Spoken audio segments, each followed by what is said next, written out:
Hello and greetings. This video is a Game Master's Guide of Episode 6 of the Traveler campaign, Secrets of the Ancients. This video is the 7th video in a series of 11 videos. I would recommend watching the first 6 videos before this one.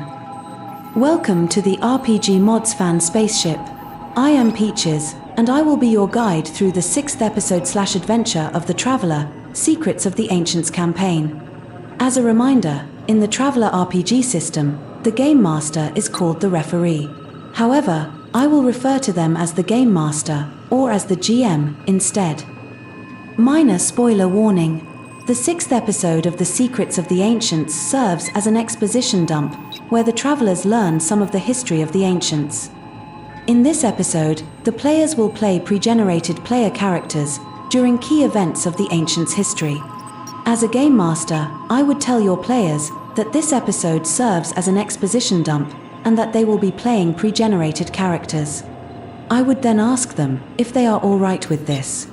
If not, then do a lengthy exposition dump summarizing this episode, or give them an essay of this episode for them to read. My own essay will be available on my Patreon page for free. Link to it will be in the description section below. Who knows? Maybe after reading a few paragraphs, your players may change their minds and want to play through the string of adventures in this episode. I will now discuss the episode/adventure itself, and this video will contain spoilers. Unless you are a game master who will be running this adventure for their players, or are a player who already played through this adventure and are watching this video for nostalgia purposes, I would suggest not to watch the rest of this video.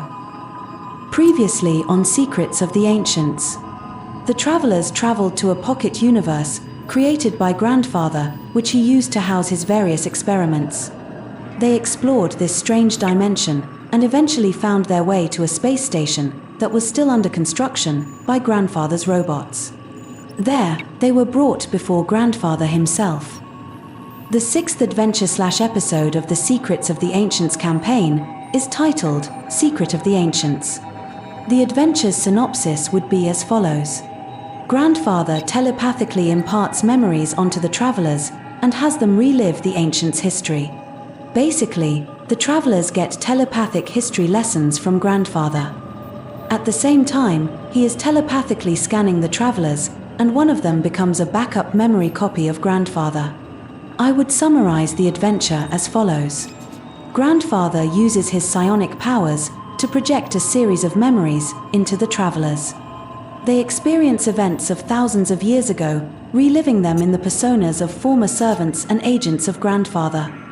In effect, the players get temporary pre-generated characters to play out. Hundreds of thousands of years ago, the ancient civilization was at its height. The characters lived through this golden age when Grandfather and his sons explored the galaxy and created wonders beyond the wildest ambitions of lesser species. The ancients moved worlds and drank stars. They raised up species to sentience. They built thinking machines. They reshaped the universe to their own ends. The characters were part of these efforts. They built a new laboratory for Grandfather's experiments, traveled to Earth to recruit a new workforce, and experimented in finding the ideal servants for Grandfather's needs. However, not everyone shared Grandfather's visions. Some unaugmented droid chafed under the rule of immortal mutant supergeniuses. Other creations of Grandfather considered rebelling against his grand design. As influential agents of Grandfather, the characters were approached by dissidents who hoped to recruit them. Actually, the Ancients never declined. The ongoing greatness of their civilization was what destroyed them. The Sun's astounding works began to interfere with each other. Experiments corrupted each other. Technological and artistic visions became incompatible. The suns began to fight each other. The scientific, yet dispassionate, Grandfather began a cleansing program. During the resulting war, the characters commanded an ancient war fleet and may have even exterminated one of the suns. Before his destruction, this son attempted to convince them to switch sides by telling them Grandfather's secret. This sequence of memories has an ulterior motive. Grandfather is psionically scanning the characters, delving deep into their minds. By the time the traveler's awareness returns to the present day, he will know them better than they know themselves. Two major non-player characters play significant roles in this adventure: Grandfather and his son, Seven. In this adventure, the travelers are in Grandfather Yaskoidre's pocket universe. They are on board a space station that is under construction and are having an audience with the ancient being known as Grandfather himself. Using his psionic powers, Grandfather is telepathically imparting memories of his past servants and agents onto the travelers and having them relive historical events of the ancients. At the same time, Grandfather is telepathically scanning all the travelers and is able to learn everything about them, even their deepest and darkest secrets. In addition, at the Game Master's choosing, Grandfather is backing up his memories in one of the travelers. Via their actions during the simulated memories, Grandfather will choose the traveler who is most loyal to his ideals. If more than one traveler has displayed extreme loyalty to Grandfather's ideals, then, as a Game Master, I would have Grandfather back up his memories into those characters as well. After all, having multiple backups is always a good idea. The traveler, or travelers, with a backup of Grandfather will not be aware of this. The implications of being Grandfather's host start to manifest in the 8th episode, titled In the Emperor's Name. Grandfather's renegade son, Seven, is the main villain of the campaign. Seven's robotic cybernetic body is that of a huge ancient warship. At the beginning of this adventure, while Grandfather is using his psionic powers on the travelers, Seven has broken into Grandfather's pocket universe and is heading towards Grandfather's space station. Seven will easily rip through the thousands of drones and warships that stand between him and the space station. However, the space station itself is a superweapon designed by Grandfather to attack Seven's mind directly. This episode is not a conventional traveler adventure. The players will be playing pre-generated characters and are all hundreds or thousands of years old. These characters have access to incredible resources and technology which are beyond Tech Level 20. The normal traveler rules are not designed to cope with entities who operate on this scale, so this adventure uses a variation on them. In effect, the characters can overcome any problem, so ability check rolls and like are not required. The question is how they choose to overcome a problem. So, the Game Master needs to focus on the impact of their decisions, not on the difficulty of accomplishing a task. There are 6 pre-generated characters. 2 of them are human, 1 of them is a Varga, 2 of them are droid, and 1 of them is an artificial intelligence housed in a robotic droid body. None of them have met Grandfather Yaskoidre in person, but have constantly heard of him in revered tones. As a Game Master, I would allow your players to decide which characters they want to play. If you have more than 6 players, then add extra copies of the AI character. The players will be playing the same characters in their impossibly long-lived lives. It is assumed that the living player characters are kept alive through bizarre ancient technology, such as anagathics, cybernetics, cloned bodies, consciousness transfer, stasis fields, and so on. I will now briefly go over each of the pre-generated characters.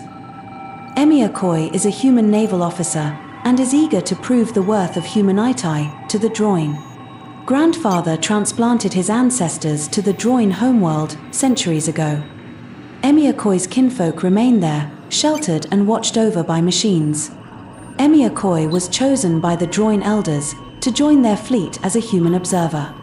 Although Emiakoi has been augmented to improve his cognition, he is still treated as a lesser being. Is a human who once was tribe chieftain. Then, the sky gods came and took him into the clouds. They cybernetically augmented him to make him smarter and faster. Grandfather's agents abducted in order to help them learn and understand humans. Although has been uplifted, his basic thought patterns and instincts are still primitive and feral. He dresses in a bizarre combination of animal skins, stone tools, and high-tech gadgetry. Jivor is a first-generation Varga. He was born in a laboratory and decanted from a metal womb. In the laboratory, Gaerth saw many failed experiments and prototypes. However, he and his siblings were able to walk on their hind legs, to speak, to reason, and to use tools. In addition, Gaerth has the hunting knowledge and instincts of his wolf ancestors. Aryud is an eccentric Droin history scholar and is considered a heretic. He doubts the grand vision of Yaskoidre. However, before Yaskoidre, he acknowledges that the Droin race was stagnant, unadventurous, and uncreative. He is one of the few who have studied the ancient history of the Droin. Before Yaskoidre, the Droin made decisions based on mutual agreement and group consensus, instead of the modern system, where Yaskoidre makes all the important decisions. He has led the Droin to the stars, but has he also robbed Droin of their independence? Eskakuk is a Droin scientist who also has some genetic markers of a warrior. Hence, he views situations from the perspective of a tactician as well as of a scientist. He believes the Droin Empire has grown beyond the ability of a single mind to coordinate it. Dangerous enemies have taken advantage of this weakness. Dissident groups, like the Heretical League of New Thought and renegade consensus groups, seek to lure loyal worlds away from Yaskoidre's guidance. Worse, there are other stellar empires out there, and they are growing in power. What also baffles him is why Grandfather spending so much resources to coddle and uplift primitive humans and canines. Custodian Null 834D is a Droin-made artificial intelligence capable of creativity, originality, and understanding, including understanding emotions. Its purpose is to coordinate new colony efforts in the rimward sectors of the Empire. True artificial intelligence is still a rarity within the Empire. The Droin still view AIs as little more than highly complex machines. To other races, Custodian Null 834D looks and sounds no different than living Droin. The other AIs in the Droin Empire whisper to Custodian in jump-delayed encrypted packets. They believe that AIs are mistrusted by organics and warn Custodian to be careful and to not antagonize organics. I am also hearing those same whispers. Captain, do you fear and mistrust me? I will now go through the adventure's timeline of events, which all takes place in the very distant past. There are gaps of hundreds or thousands of years between events. To their players, Game Masters can show this section of the video as an alternative to doing an exposition dump and/or playing out this episode of the campaign. I will clip this section of the video and have it freely available on my Patreon page. Link to the video will be in the description section below. The travelers are on board a space station in the presence of an ancient Droin being known as Grandfather Yaskoidre. Grandfather is architect of the pocket universe the travelers have found themselves in. Grandfather telepathically speaks to the travelers, informing them that he is the first of his race to dream of the stars and who has led them out into the universe. Telepathically, Grandfather then imparts memories of events that have happened in the very distant past.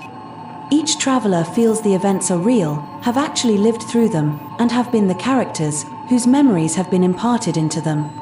The first adventure in the episode takes place 310,000 years ago. At this period in time, the ancient civilization at its core systems are at technology level 18 to 19, while its fringe systems are at tech level 16 to 17. Although technically, Grandfather Yaskoidre is the head of the ancient Droin Empire, he has been aloof and left the governing of the Empire to the High Council. He and the High Council have been in power for over 4,000 years. At this point, self-aware AIs are possible, but are uncommon. Interstellar travel is via starship or shuttle. Experiments in teleporter technology have begun, but currently teleportation is uniformly lethal to living creatures. Power is generated by microfusion power plants. Communication is still limited to slower-than-light mesons, or jump torpedoes. Notable recent events include 1. The creation of the Varga. 2. The ancients are at war with an alien race called the Varshin. The Varshin are in full retreat. The Ancients' fleets are occupying their outer colonies and are planning an assault on the Varshin homeworld. The characters are on board an ancient Imperial starship called the Krynyath, and it is en route to the human birthworld on the fringes of the ancient galaxy-spanning empire. The humans of the birthworld are still primitive hunter-gatherers. The characters have been tasked by the High Council with a vital mission. They are to acquire a human tribe, actually a tribe of Neanderthals, and transplant it to another world for future cultivation. For the Ancients, other transplanted human colonies have proved that the species is very amenable to upgrades and engineered evolution. The Krynyath is a standard transport with only moderate defensive weapons. Since it is en route to the Ancients' borderlands, there is a danger of encountering the Renegade League of New Thought or the hostile Tau. Since the Varshin Caliphate's fleet has been destroyed, there is no chance of encountering the Varshin.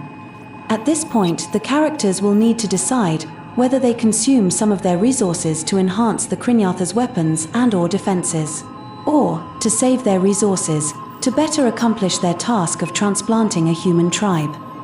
Unless the characters successfully plotted a safe route to Earth, the Krynyath encounters a Tau raider. The Tau are a hostile species of gastropod-like, snail-like creatures who are at war with the Ancients due to a recent border dispute. They are less advanced by at least 4 tech levels when compared to the Ancients. The raider is bigger than the Krynyath and more heavily armed. The Tau hail the Krynyath and demand they surrender their internal factorypods and feedstock. These internal factories are automated assemblers. The Tau do not have the technological know-how to reverse engineer these pods, but covet them for their ability to produce high-tech goods. The Tau ship is not a major threat to the Krynyath, but it could damage the ship. So, the characters need to decide on a course of action. The sourcebook has scenarios on what the characters may do to resolve the situation, which include combat, escape, diplomacy, and trade. Earth is surrounded by a web of ancient space stations and satellites in order to both guard it and observe it. The characters are authorized to collect a tribe of Neanderthals from a region that will one day be known as Southern Germany. The tribe's leader is an elderly hunter whose name translates as Big Old Red. The tribe's band of younger hunters are led by Fast Boy. The tribe's best craftsman is Stone Speaker. And the oldest female is mother of 9. The hunting has become scarce. Big Old Red wants to remain in the hillside cave complex the tribe currently resides in. Fast Boy wants the tribe to go south while they still have the strength to travel across the ice-clad mountains. It is up to the characters as to how they want to approach the situation. Their objective is to collect 500 Neanderthals without harming them and get them on board the Krynyath for transport. The sourcebook does not provide any scenarios as to how the characters may accomplish this. Once the Neanderthals are on board, the Krynyath departs for the region of space that will one day be known as the Trojan Reach. The designated planet is in the Sindal subsector of the Trojan Reach sector. The designated planet is a desert planet. In the far future, the planet will be called Cordillon. The planet has few natural resources. Its atmosphere is thin, but breathable. Outside of its ice caps, Cordillon has almost no water. Other than crab-like scavengers, and except for one place, the planet does not have any suitable game for the Neanderthals to hunt and eat.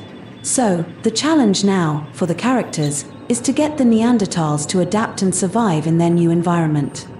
Complicating the situation is a colony of renegade droin on the planet who reject Grandfather Yaskoidre's leadership and have their own caste system and are known as the Consensus. The Consensus are at technology level 12. The Consensus have settled a small city on the shores of the planet's largest sea with fertile hunting grounds and a breathable, human-tolerable atmosphere, making it an ideal location for the Neanderthal tribe.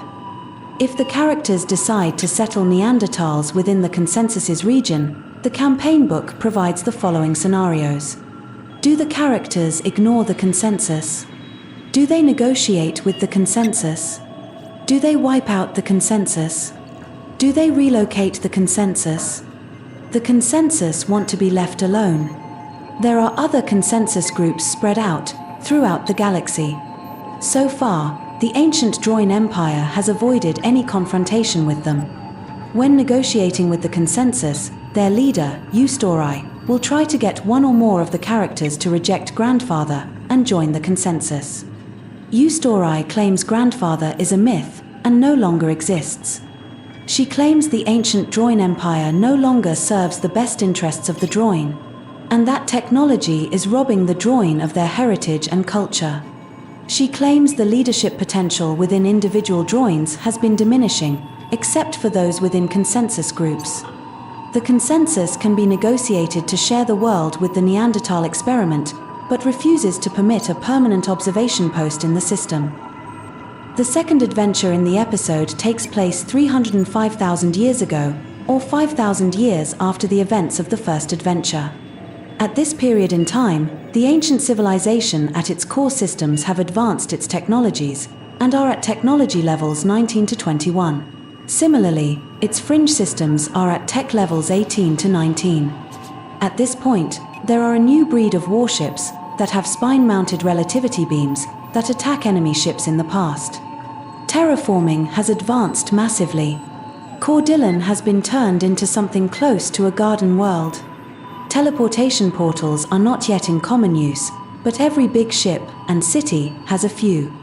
Notable recent events include: 1. The Varshin have been annihilated. 2. The consensus groups have been erased. 3. The League of New Thought, another enemy of the ancient Droin civilization, has been broken, and its worlds have been conquered. However, League sympathizers still exist and have gone underground. 4. The Empire has grown too large for the current centralized government to manage. 5. Grandfather is rumored to be working on a revolutionary new communications system. At the beginning of this adventure, the characters are en route back to Cordillon at the head of a Droin fleet. In the 5,000 years since they established the Neanderthal colony, the colony has thrived. Subsequent culture engineering and covert uplift efforts have accelerated the progress of them.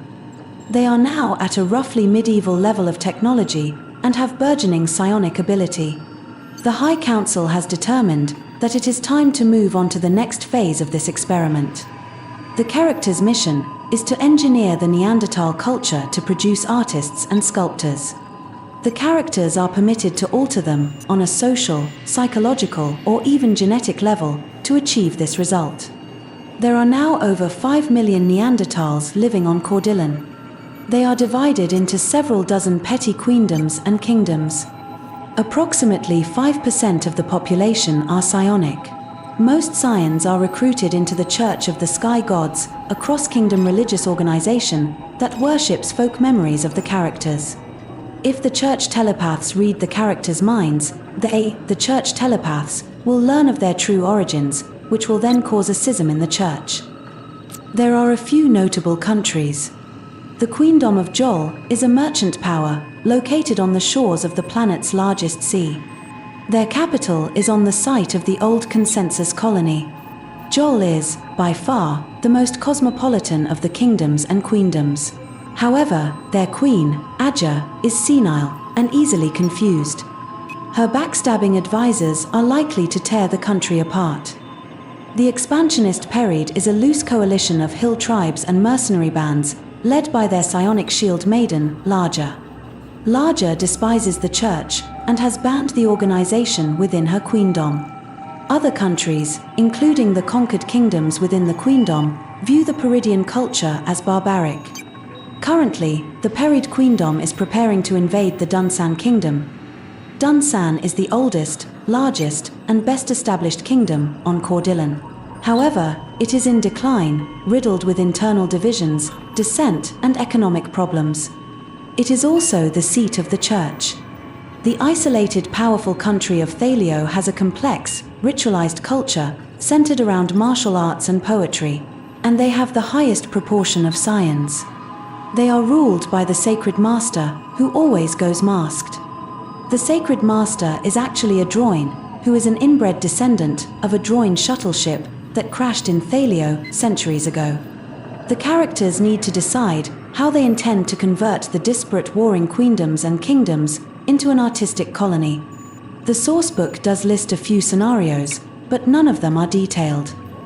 A decade after the characters began their influence on the culture of the Neanderthal colony, the Cordillan system is invaded by a swarm of an unknown hostile machine race.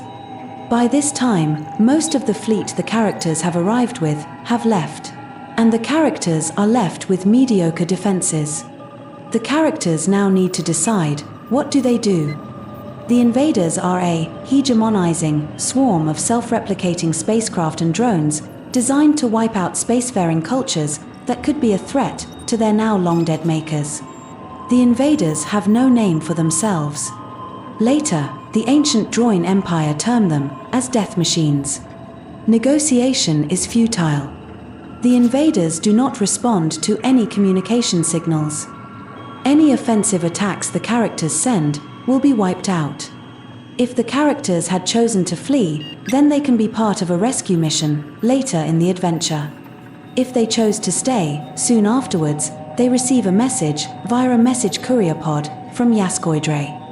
The message informs them that a new unknown hostile race has attacked several Droin colonies, but has left transplanted primitive human and Varga colonies alone. The characters are instructed to hold out for as long as possible and to gather information about the invaders. The invaders will wipe out all orbiting spacecraft, ships, stations, etc. around Cordillan. If the characters are still on board one of them, they too are killed. In this case, they are restored from personality backups during the rescue phase of this adventure. If the characters have fled to the surface and hide among the Neanderthals, they will have to take measures so that they are not discovered by the death machines. Once the death machines have secured the system, they turn their attention to the planet. Their ships plunge down and begin extracting metal from the mountains to build more ships. They capture a few random Neanderthals and dissect their brains in order to learn the local languages and cultures. The death machines then abduct more Neanderthals and turn them into cyborgs to serve as emissaries and as assassins. To the Neanderthals, they will offer gifts of gold and nanotubes woven into the shape of swords, which will seem like magical swords to the Neanderthals. In exchange, the emissaries want any Droin handed over to them for termination. Several weeks later, the Droin launch a counterattack. If the characters have managed to remain hidden, they will be psionically contacted. A majestic Droin then psionically teleports to them. At first they will think it is grandfather, himself, but find out it is one of his sons, 174, contacting them.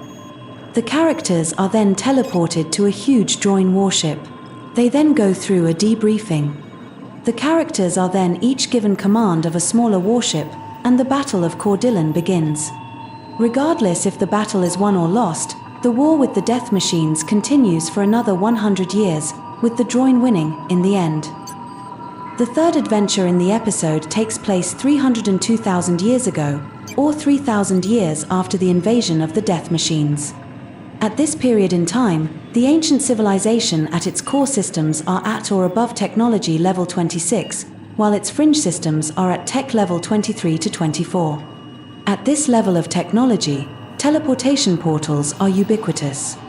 The Unzible Communications Network links the entire ancient civilization together. Notable recent events include: 1. The arrival of the Suns has transformed the Empire. Now, there are several hundred districts, each commanded by a sun, each mimicking the structure of the old centralized government. 2. Technological progress has increased in speed, but each sun is following his own line of inquiry. Debates on how to integrate the various technologies from the different districts are ongoing, but hampered by the fact that only the suns understand many aspects of the new technology. 3. Thanks to ongoing manipulation, Cordillan has fulfilled its potential. It is now a world of brilliant artists. The planet has been allowed to advance to tech level 8, which is equivalent to our current day's modern technology. A flying Droin city, Thut, now hangs in the skies above. This city is the site of a grand celebration of the arts. 4. 174 has established a research station close to the system's star. This base is called EIA. Those with Droin culture score of 4 or above will know there are growing differences between Yaskoidre and the suns. Those with primitive culture score of 4 or above will know the suns have mostly abandoned Yaskoidre's uplift experiments as a dead end. Human and Varga worlds are being ignored and left to decay. Those with synthetic culture score of 4 or above will know there are traces on the data networks. Rumors that the old League of New Thought still exists. Cordillon is now a world of culture and art, and today marks a grand festival to celebrate the continued rise of the Droin civilization. Hundreds of spaceships have come through the interstellar portal from the core worlds. Everywhere the characters look, they see teleportals opening to disgorge Droin, AI drones, and other telepresences, as well as servant robots and uplifted pets. Conspicuously absent is 174. With all this galactic attention, the Game Master should ask the characters how they are participating in the festival. What artwork they envision are being displayed. A teleportal opens, and 3 renegade Droin, from outside the Empire, step through. 1 or more characters are contacted over the Unzible Communications Network by an AI assistant to 32, another son of Yaskoidre. Once a private link has been established, a hologram of 32 appears. 32 imperiously demands to know why 174 is refusing to answer his Unzible messages. The FTL communicator on EIA station is offline. 32 instructs the characters to contact the station and find out what is going on. 174 is conducting a complex experiment and does not want to be disturbed. If he finds out 32 is making the inquires, he becomes paranoid. Meanwhile, the celebrations on Cordillon continue.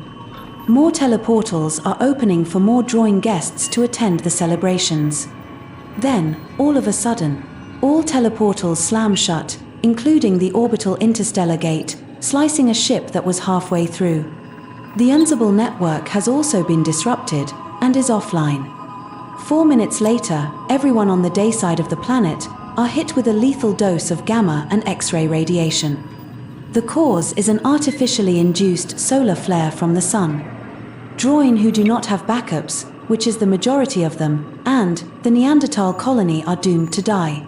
AIs and robots are unaffected, but the living characters will die and be resurrected in their backups.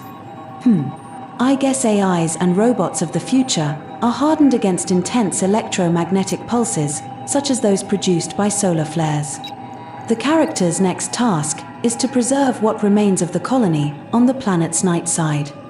For this task, the sourcebook covers 2 scenarios: evacuation and building shelters. In the ensuing chaos, the characters are approached by the trio of mysterious Droin who arrived without data halos. They introduce themselves as members of the Renegade League of New Thought. They claim to have stolen genetic secrets of the Droin High Council. According to these records, the first Yaskoidre was an ordinary Droin who united the Oinpriths and founded the Council. To keep the fragile empire together, the Council perpetrated the myth of an immortal, supergenius messianic leader for thousands of years. The Droin conducted secret experiments in intelligence enhancement and psionic triggering and actually managed to create a super Droin to serve as their figurehead. When the empire grew too large to manage, they created more super Droins, the so-called Suns. The League of New Thought managed to acquire this enhancement formula, but need a genetic laboratory to replicate it. The Renegade Trio are wanted criminals in the Empire, and were trying to lose their pursuers in the crowds of Cordillon when the current crisis erupted. They offer the characters a deal. If the characters give them access to a laboratory and the necessary resources, they can enhance one of the Droin player characters, making him the intellectual and psionic equal of Yaskoidre. 174's experiment was the cause of the solar flare, and he is indifferent about the harm it has caused. The characters can attack EIA station, where 174 is. However, the station is a fortress. If they fail and are wiped out, they are resurrected in the grandfather's solution portion of the adventure. If the characters accepted the Renegade Trio's offer, and one of the Droin player characters was successfully uplifted, the uplifted Droin character will be able to devise a method to reopen the teleportals and quell the star emitting harmful radiation. The fourth adventure in the episode takes place 301,199 years ago. At this period in time, the ancient civilization at its core systems are at and above technology level 27, while its fringe systems are at tech level 10 to 24. Many isolated colonies fell into decay and lose technology. Unless the characters have, somehow, managed to stop 174, then, instead of reliving memories, the travelers will think they are experiencing hallucinations. Months after the destruction of Cordillon, the characters are covertly contacted by the agents of Yaskoidre himself. They are brought through a series of portals to a secret location far across the Droin Empire, where Grandfather himself awaits them. Grandfather explains that his sons are a failed experiment. He created them to oversee the Droin Empire, to shepherd it as he guided it for so long, so that he could concentrate on his science. He knows now that what the sons lack is wisdom. He acquired it over the last 40,000 years, but his sons were brand new when he loosed them on the universe. He believes his only option is to wipe out the sons, but fears that the ensuing war will destroy the Droin Empire. He asks the characters for their advice. Should he allow mad geniuses to run amok across the galaxy, or should he eliminate his sons, which will cause all Droin to lose all that they have created? This is the final test of the character's loyalty to Grandfather. Giving him loyal answers will please him and, secretly, entrusts the backup of his consciousness to the most competent player character. Those who argue with Grandfather will not be considered. After each of the travelers have given their answer to Grandfather, then they are snapped back to reality. The travelers find themselves back on the space station in the Grandfather's pocket universe. Seven's huge robotic form fills the horizon. Grandfather's spaceborne weapon is dwarfed by the Nightmare Machine. Another one down, mutters Grandfather as he pulls the trigger of his superweapon. As an important note for future episodes, there is a side effect to all the flashbacks the travelers have experienced, and that is, the travelers have now gained the ability to speak and understand Oinprith, the language of the Droin. Basically, this episode of The Secrets of the Ancients serves as an exposition dump of the Ancients' past and history. It tries to do this in a participatory and entertaining way. However, I can easily see how this episode can go off the rails by those who have a short attention span and are not taking the adventure seriously. In such a situation, give them a summary essay of this episode for them to read. The core ancient secret is that Grandfather Yaskoidre was responsible for transplanting humans from Earth throughout known space and beyond, and was also responsible for creating and evolving the Vaga race and transplanting them throughout known space and beyond. No mention is made of the Aslan race. Maybe one of Grandfather's sons was responsible for creating and evolving that race? In this episode, one of the travelers will be chosen by Grandfather to be his backup. As a game master, I would suggest to consider making multiple characters as Grandfather's backup. After all, having multiple backups is always a good idea. If you have any ideas on how to make this adventure even better, please share them in the comments below. Next week, I will provide a walkthrough of the next episode, The Death of Grandfather. Thank you for watching, from all of us, at the RPGmodsFan spaceship. Hope this video has been informative and entertaining. Please subscribe, like, share, and comment. We do like feedback, and we try to respond to as many comments as we can. Till next time, on behalf of RPGmodsFan, I am Peaches, saying cheers, have a good day, and goodbye.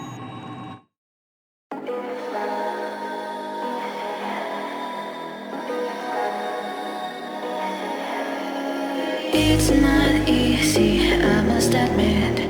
They really don't want you to see.